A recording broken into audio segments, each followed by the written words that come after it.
Sir sir కూటమి ఎమ్మెల్యేలు అధికారులపైన అపనమ్మకమా? ఇది కూడా ఈ కోవలోదే వాస్తవం. నిన్న మనం మాట్లాడాం కదా, ఎన్టీఆర్ మీద బూతుల యుద్ధం. ఎన్టీఆర్ మీద బూతుల యుద్ధం ఏంటి, అవన్నీ ఎందుకు చేసే తర్వాత కూన రవికుమార్ ఆయన మాట్లాడినటువంటిది ఆ విద్యా సంస్థకు సంబంధించిన ఆమెతో హెడ్ మిస్ట్రెస్ ప్రిన్సిపల్ ఆమెతో మాట్లాడినటువంటి అంశము, దాని మీద మీడియాలో ఇప్పుడు ఆయన కూడా వచ్చి నేను అలా కాదు, ఆమె కావాలని ఆరోపణలు చేస్తున్నారని ఆమె అంటున్నారు. అలాగే టీడీపీని బలపరిచే కొంతమంది మీడియా సైట్స్లో వాటిలో కూడా ఆమెనే కొంచెం పెంచారనే వాళ్ళు కూడా ఉన్నారు. కానీ సంఘాలు మటుకు తప్పకుండా ఇలా జరిగినప్పుడు దీని మీద విచారణ జరిపించాలి, రక్షణ కల్పించాలి, ఇలాంటివి లేకుండా చూడాలంటున్నారు.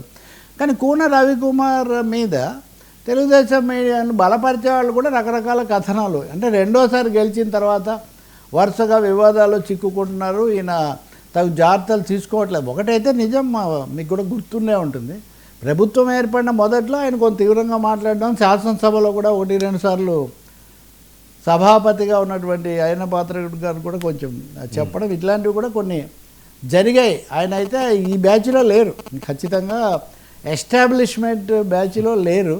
అది కూడా కాకుండా ఈ కేసులు ఇవన్నీ కూడా వచ్చినటువంటి పరిస్థితి. ఇంకా అనంతపురం నేను ఎందుకు అవన్నీ మాట్లాడాడు, లోకేష్ని ఎందుకు అలా దాంట్లోకి తీసుకొచ్చాడు, అసలు లోకేష్ చెప్తేనే చేశాడని ఒక సెక్షన్ పెద్ద ప్రచారం చేయడానికి ఈయన కారకుడు అయ్యాడు కదా. చంద్రబాబు నాయుడు నిన్న వాళ్ళ పార్టీ వాళ్ళతో సమావేశమైనప్పుడు వీటన్నిటి మీద చాలా ఆగ్రహంగా ఆయన, మీరు అనవసరమైన తలనొప్పులు తెస్తున్నారు, మన పథకాలు ఇవన్నీ చేస్తుంటే వీటి మీద తీవ్రమైన దుష్ప్రచారం జరుగుతుంటే వీటిని ఎదుర్కోవడానికి బదులు మీరు చేసేవి, మీరు మాట్లాడేవి, మీ లీకేజీలు, మీ షాకులు వీటితో సరిపోతుంది, జాగ్రత్తగా ఉండాలని ఖచ్చితంగా ఆయన చెప్పినట్టుగా ఇప్పుడు మనకు కనిపిస్తుంది. వీటిలో షాకింగ్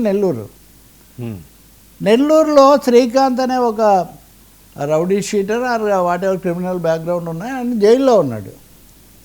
ఆయనకు పెరోల్ మంజూరైంది. పెరోల్ అంటే జైలు అధికారులు హోంశాఖ ఇచ్చేటటువంటిది బయటికి వెళ్ళి రావడానికి.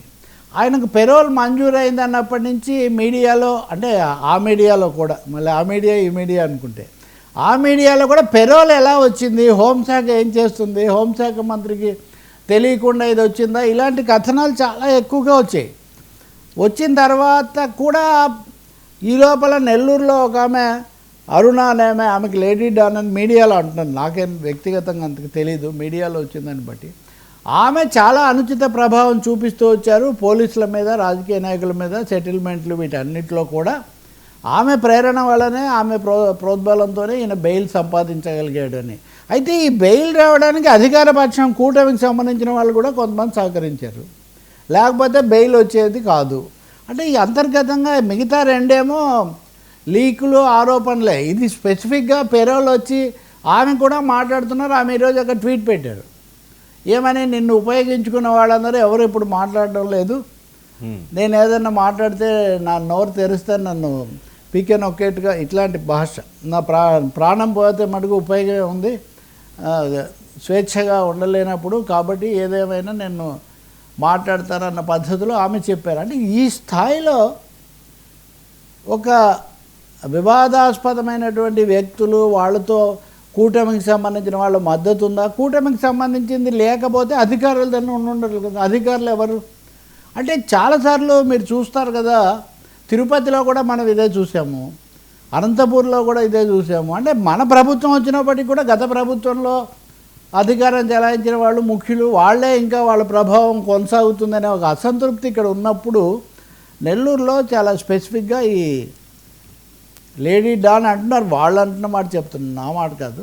ఆమె నాకేం తెలియదు, నేనేదో మహిళా సమస్యల మీద పోరాడేదని ఆమె చెప్తున్నారు. కానీ దీని మీద ఒక సమగ్రమైన సరైనటువంటి చర్య, స్పందన, యాక్షన్ కూడా ఉండాల్సినటువంటి అవసరం ఉంది. రెండవది, ఇలా అధికారులను, శాసనసభ్యులను కూడా వరుస పెట్టి ఒక పరిపాలనలో ఉన్న వ్యవస్థలో భాగమైన వాళ్ళను వాళ్ళే సందేహిస్తుంటే, అంటే వైసీపీతో ఉన్నారు, జగన్తో ఉన్నారని పక్కన పెట్టడం వేరు, వీళ్ళు ఇప్పుడు ఉన్నవాళ్ళు వీళ్ళ మీద అది కాదు కదా ఆరోపణ. కాబట్టి మరి ఇవన్నీ ఎలా చక్కదిద్దాలో ఏంటో మరి మనకైతే తెలియదు. కానీ ప్రజల ప్రయోజనాలు అయితే ఈ మధ్యలో పక్కదోవ పడుతున్నాయి అనేది